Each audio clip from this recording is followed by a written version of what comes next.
Today we'll discuss hydraulic coefficients. Actually, this is a topic from the earlier module related to flow through the orifices. For the discharge measurement, we can make use of orifice, and you have a similar experiment in our lab also, fluid mechanics lab, to determine the coefficient of discharge for the orifice, coefficient of velocity, coefficient of contraction. So there are three hydraulic coefficients, and in the context of Venturi meter, orifice meter, pitot tube, and all, we were dealing with these coefficients. In fact, for Venturi meter and orifice meter, we introduced coefficient of discharge, and then while using pitot tube, we have coefficient of velocity. So in order to get the actual velocity, we used to multiply the theoretical velocity by the coefficient CV. So CV is equal to actual velocity by theoretical velocity. Similarly, coefficient of discharge is equal to the ratio of actual discharge to the theoretical discharge. Now we will consider the orifices. Orifices means small openings usually provided at, we are talking about small orifices. So small orifices fitted at the side of the tank or at the bottom in order to drain the liquid, discharge liquid through that. And this such an orifice we can make use of if you want to measure the discharge. See, just consider a tank, and you can have a small hole at the bottom. Actually, it's a sharp-edged or bell-mouthed orifice. There are different types of orifices available, different cross sections also. Usually, the one which we refer to will be a circular one. So you can discharge water through the orifice. Suppose you have water in the tank or any liquid, and it is made to flow through this small hole, and that is maybe circular or having other cross sections, usually circular one, and the edges of the hole may be a sharp one or a rounded one, and depending upon that we can have different names for the orifice. So here let's consider this, and here if you have the orifice like this, the flow definitely will take the path like this. So the flow will go out come out through the orifice, and at the entrance to the orifice, the technical point is the streamlines will converge. The streamlines will converge and will come out through the orifice. See, like this, what I have shown over here. So it's coming out with a certain velocity V, and you maintain a certain head H here. So this is the case when you have an orifice at the bottom of the tank. And for the determination of hydraulic coefficients in the lab, so we have an orifice fitted at the side wall, vertical side of the tank. So you have a vertical tank, and at the side of the tank you have the orifice. Okay, so like this. And if you want to make the measurement of discharge through the orifice, then usually we will maintain a constant head through this one. Constant head in the sense head over the orifice. So let me tell you the related terms, and then how we correlate these three hydraulic coefficients. What is the relation between CD, CV, and CC? Okay, CC is referring to coefficient of contraction, and CD is coefficient of discharge, which you are familiar with. Coefficient of velocity is CV. Okay, so you have, this is the context we are talking about, and what I mean to say is the streamlines, on passing through this, the orifice will converge like this. So converge and it will go out, and you know that after some time, the jet which is coming out of the orifice, definitely a water jet or a liquid jet will come out through the orifice, and it will not be horizontal forever like this, but it will bend or it will droop down like this because of gravity effects that we know. The essential point is streamlines while entering through the orifice, while the flow entering through the orifice will converge, and that convergence will be maximum at a place where, at a place in front of the orifice. See, somewhere, let's say somewhere here, and that where the area of cross section will be minimum. That means the streamlines are coming out through the orifice. The streamlines even at the plane of the orifice, that means at this portion I'll show by the mouse. See here, the streamlines will continue to converge even after coming through the orifice, and at a certain plane in front of the orifice, there will be minimum area of cross section. That convergence will be complete. Is called vena contracta. VENA, vena contracta. Okay. So maximum contraction is observed in the case of jet. It is not at the plane of the orifice, just in front of the plane of the orifice. ഈ jet പുറത്തേക്ക് വന്ന് കഴിഞ്ഞിട്ട് ഒരു certain distance, ആ distance usually in the case of circular orifices and all, ഈ ഒരു distance എന്നൊക്കെ പറയുന്നത് it is observed to be diameter by 2. അതായത് ഒറിഫൈസിന്റെ റേഡിയസിന് ഈക്വൽ ആയിട്ടുള്ള ഒരു ഡിസ്റ്റൻസ് ഒറിഫൈസിന്റെ പ്ലെയിനിൽ നിന്ന് മുമ്പോട്ട് എടുക്കുമ്പോൾ ഒറിഫൈസിന്റെ ഡയമീറ്റർ ആണ്. Orifice dia is d. If orifice diameter is d, but d by 2 distance usually this vena contracta is observed. What is vena contracta? It is a section of the flow at which the streamlines are straight and parallel, and the second one, the section of the flow where the area of cross section, area of flow, area of cross section will be minimum. Area of cross section of flow, actually, if it is a jet, you can say area of cross section of the jet. Area of cross section of the jet, flow jet, okay, of the jet, area of cross section of the jet will be minimum. Means that is the maximum contraction. So maximum contraction is observed to be at the vena contracta. So please do understand that. Okay, and we will do one thing. So this is a plane.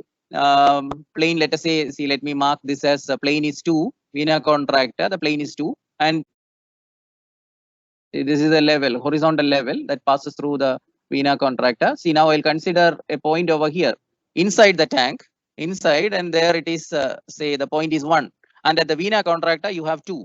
Okay, so just considering 2 points on at the same level, and remember this is the head maintained, the head of water. So that means the height of water column or liquid column above the axis of the orifice, above the axis of the orifice, let it be capital H. Okay, like this. And if you consider these two, 1 and 2, and apply Bernoulli's theorem, then you can find out the velocity of flow through the orifice. See, at the vena contracta, there the velocity will be maximum, in fact, where the area is minimum. So you can have the velocity v2. And remember here the velocity v1, since the flow is stagnant inside the tank, then v1 is 0. So v1 is 0, you have v2, that is the flow after passing through the orifice, that passes through an area of minimum cross section. That area of minimum cross section is called vena contracta, and at that section we have the velocity, say v2, and I want you to find out the velocity v2 at the vena contracta. So our velocity of the flow through the orifice. So how do we find out? Okay, so through the vena contracta, that is the maximum velocity. The 2 points I have indicated already, they are at the same horizontal level. So what is our equation? So it is P1 by rho g plus V1 square by 2g, then plus Z1, and at the point 2 or section 2, what do you have? P2 by rho g plus V2 square over 2g plus Z2, incompressible flow, irrotational flow, non-viscous. Okay, with all these considerations, you can write like this. And practical case of flow, you can write on the other side, you can write plus HL also, head loss also. So for time being, let me calculate the theoretical velocity first. So I don't consider H loss, head loss now. Okay, so P1 by rho g. And if you want to find out the head loss in the flow through the orifice, then on the downstream side, on the right hand side, you add a term plus HL. Okay, this is representing the pressure head at the point 1. Pressure head at the point 1 is actually the head of fluid above that. So that is H only. Okay, and then plus V1 square over 2g. V1 is 0 because inside the tank. Then Z1 and Z2, whatever datum you use to find out the potential head, since the points 1 and 2 are on the same horizontal level, Z1 and Z2 are equal. Z1 is equal to Z2 here. Okay, so you don't have to bother about that. So you can get rid of this Z1 and Z2. So remove that. Z1, Z2, they are equal, so you can cancel them out. And that is, so you remove that Z1 and Z2. And now we will continue with the other terms. The other terms is P2 by rho g. See, P2 here outside, it is atmospheric. You are talking about the jet, which is actually free jet. And at gauge scale, so here in our case, P2 is equal to P atmosphere. and which is equal to 0 on gauge scale, gauge pressure scale, not absolute. Remember, on absolute scale, you should write P atmosphere only, but on the gauge pressure scale, you should write P2 as 0. Okay. So P2 is equal to gauge 0 if you use gauge scale. Okay. So plus 0, and on the right hand side, it is 0 plus V2 square over 2G. That's all. Of course, I told you, practical cases, we have plus head loss also. That is a case when we want to find out the head loss in the flow through the orifice. So we will add that. And now we have H is equal to V2 square over 2G. So the head which we maintained as indicated in the diagram. So H is equal to, so you get V2 square over 2G. This is a simple equation to get the velocity. So what is that? V2 square root of 2GH. And this is the famous Torricelli's equation. But remember, this is what we are talking about is theoretical velocity. Theoretical velocity, we haven't considered any losses. So theoretical velocity V2 is equal to root of 2GH. Remember, this is called Torricelli's equation, and which we know from school classes actually. So on a vertical tank containing water, on the vertical side, if you put a hole, then the water jet will come out, and the jet velocity. So you can find out by using this Torricelli's equation. You know the height of water above the hole. Height of water above the hole up to the free surface. Up to the free surface, if you consider this is the head of water you maintain in the tank. So this is called a Torricelli's equation. Please do remember this aspect. And actual velocity of flow through the orifice. Actual velocity of flow through the orifice, as in the case of pitot tube. So here also we will use coefficient of velocity.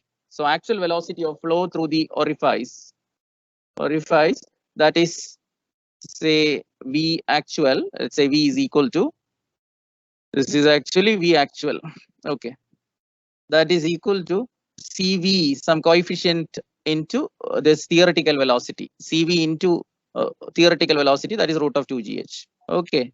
And now the coefficient, hydraulic coefficient of the orifice, CV can be defined as what? It is a ratio of actual velocity, that you should remember. That's all. Okay. So actual velocity of jet in this case, in the context of orifice, CV of we say CV of here, CV of orifice. So this is actual velocity of jet divided by theoretical velocity of jet. Theoretical velocity of jet is given by Torricelli's equation.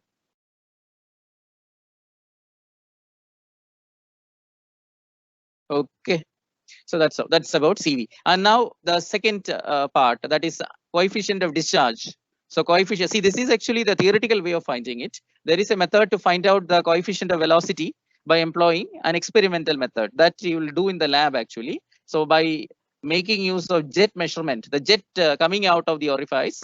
See, normally what we do is, it is such a system. Just I don't want to enter into the derivation part, but let me tell you, it is a sharp edge orifice is shown. You are making a provision to fill in water continuously so that the head maintained over the orifice is going to be the same. See, the liquid level you maintain, and the jet coming out. Just see, what I want to show here is the jet will converge, as I told you, like this, and it will follow a parabolic trajectory, parabolic path.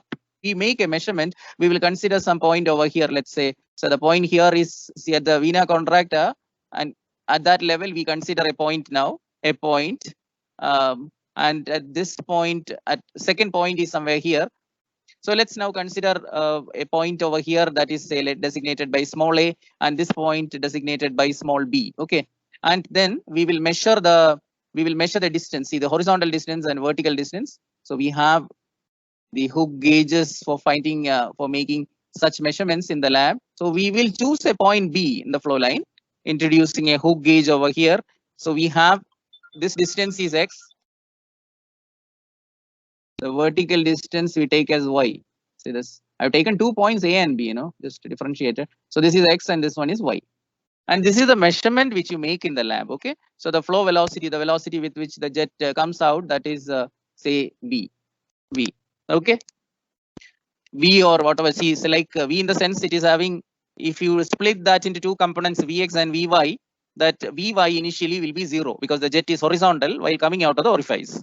And later on, it will acquire the vertical component also because it is falling, drooping down. So it will have vertical component also. So while coming out of the orifice, the flow velocity is perfectly horizontal. EV can be experimentally found out by the measurement of X and Y. And it is a provable one, a very simple derivation is there.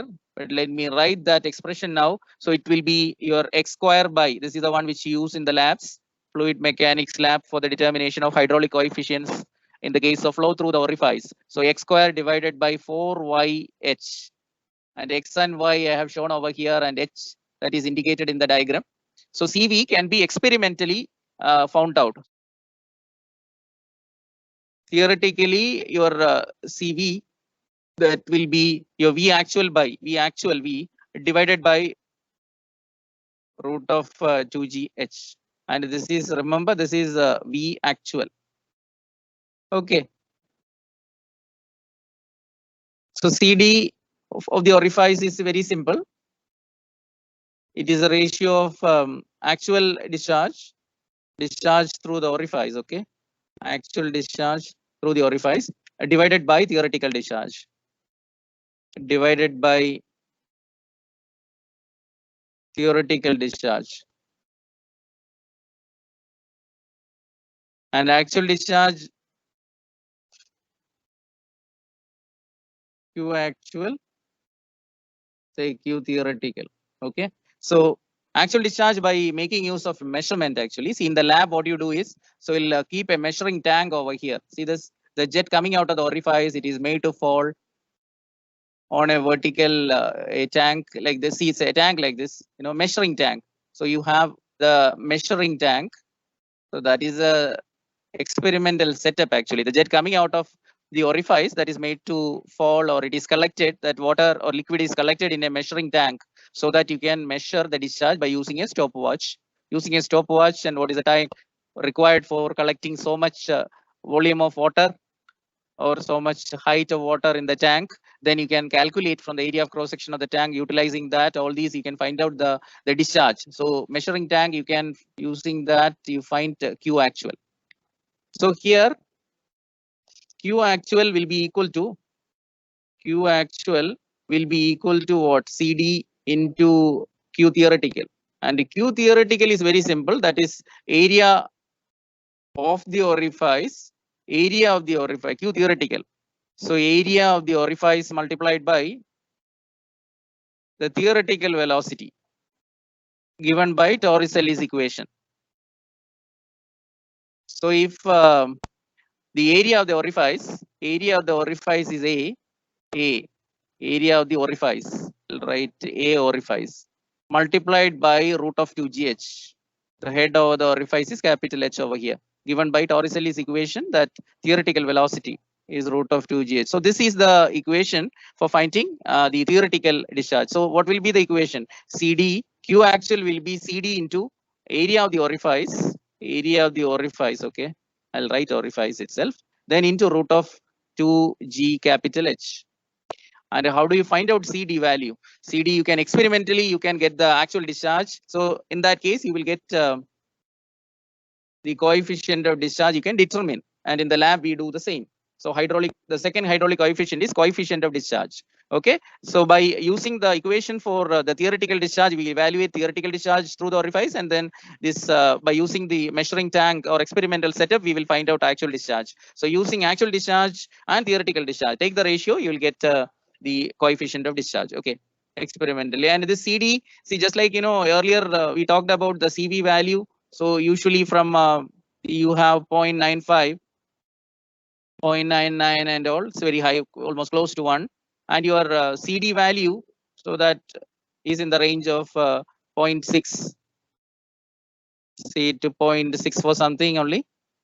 And now we will consider the third part. The third is coefficient of contraction, CC. And this is actually the area ratio. So coefficient of contraction, this is area at the vena contracta is the minimum one divided by the area of the orifice. Area of the orifice, that is more, in fact. Area of the orifice is more than the area of the jet at the vena contracta. Okay, area of the orifice. So therefore, this is area at the vena contracta. Usually, this can also be represented by the actual area by theoretical area.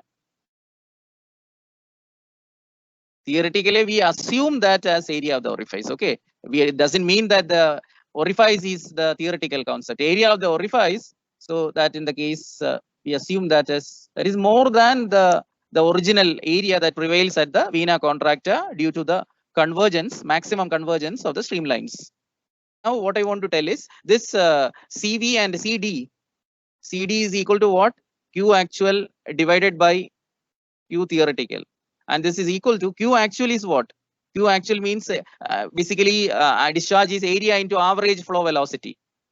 So area of the section. So like actual area, you can write like this. Actual area into actual average velocity. So that's actual velocity. Let me write here. So actual velocity divided by theoretical area, theoretical velocity. Theoretical velocity. So if you split these two, what you can write is actual area by theoretical area, that part is C, coefficient of contraction. And the actual velocity by theoretical velocity is CV. So therefore, C to CC into CV. See, actually, we don't have equations to find out CC. So while doing the experiment, first of all, we will determine CD and CV. So CD and CV, as I explained earlier, we calculate, and then CC is found out at last by dividing coefficient of discharge CD by the quantity CV. Okay, so this is what experimentally done. Okay, so these are the three hydraulic coefficients. CV is equal to x squared by 4yh, and I will tell you that part also because we have some more minutes, some more time. So please bear with me and just consider the a jet coming out like this. And I consider a point over here. See this point. So this point, let us say, point is at the vena contracta. See this. So jet is coming out and it's having a velocity in the horizontal direction like this while coming out. That is V. Okay, and theoretical one is the root of 2gh, actually is CV into root of 2gh. We know that. So this is the plane at the vena contracta. And then second point I'm taking somewhere here. See this. So somewhere here I take a point. And this point, let's say this is A and this is B. Okay, and the height, the difference, the horizontal distance is our x. This is x. And this part, the vertical distance, the level difference here, this one is y. And what we are talking about is the jet falling down like this. Okay, so please consider this. Okay, now what do we do? X from our elementary engineering mechanics, vertical motion is purely influenced by gravity. So vertical motion of the jet. Okay, so initial vertical velocity.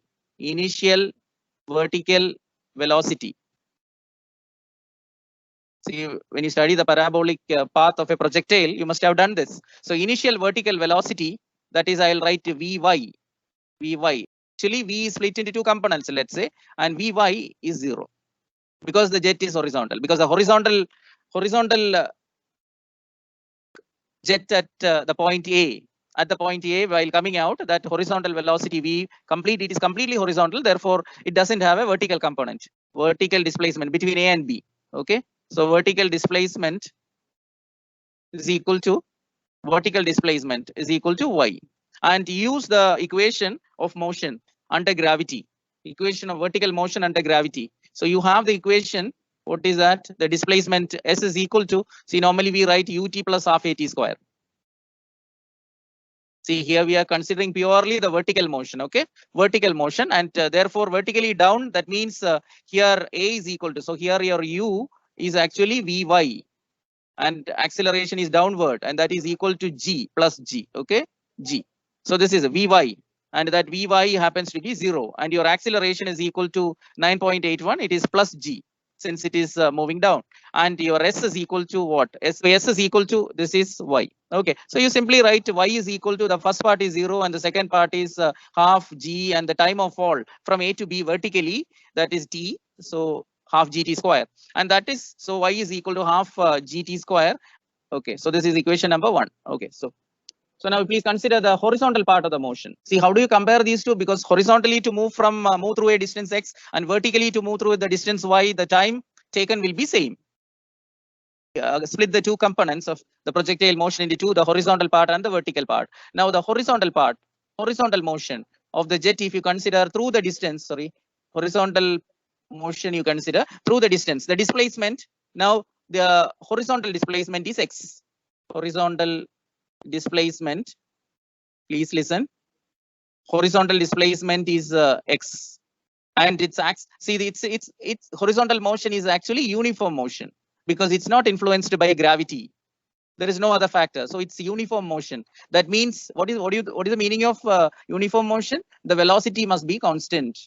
The horizontal velocity, the horizontal component of velocity must be constant throughout the distance, throughout the displacement of x. Okay, horizontal velocity. Now I'll write vx, and that itself, that is v itself, because it's the jet is horizontal at the point A. So vx is equal to v. Okay, and there is no acceleration. Velocity is constant means acceleration is 0. So what is the equation? S is equal to ut plus half at square. That half at square part will vanish. So s is equal to simply the velocity into time, velocity x into time. But important thing is, for traversing the horizontal distance x and for falling through a vertical distance y, the time consumption is same. So s is equal to vx into t. So s is equal to, s means x here. So x is equal to vx is v itself into time. So time is common for both the horizontal part of motion and vertical part of motion. So t is equal to x divided by what? X divided by v. So this t is equal to x by v, and equation number 2. So it's 1. Please substitute equation 2 in equation 1. Okay. So y is equal to half g into time square. What is time? That is x by v square. So that is half g x square by v square. V square is equal to half g x square divided by y. And if you see this one, this velocity part, v is equal to square root of this, and you can find out by the velocity by using this equation also. See, cv is equal to v actual divided by v theoretical. What is that? Root of 2gh, and v is equal to root of, so what is this? G x square divided by square root of g x square divided by 2y. Okay, so this v, so let it be equation number 3. So just substitute this v. See, this v is now our v actual. This v is now our v actual. This is actually right v actual because it's from experimental measurement. So v actual. So cv is equal to this v actual. V actual in the sense this is a root of g x square divided by 2y divided by root of 2gh. So this is the equation. And this one, if you simplify, g will be cancelled. So therefore, and 2 that will be in the denominator. So it is 4yh. So this is the most important equation for finding cv experimentally. Okay, this is the derivation. We completed that part also. Okay, then please go through this derivation. Okay. Okay, thank you so much.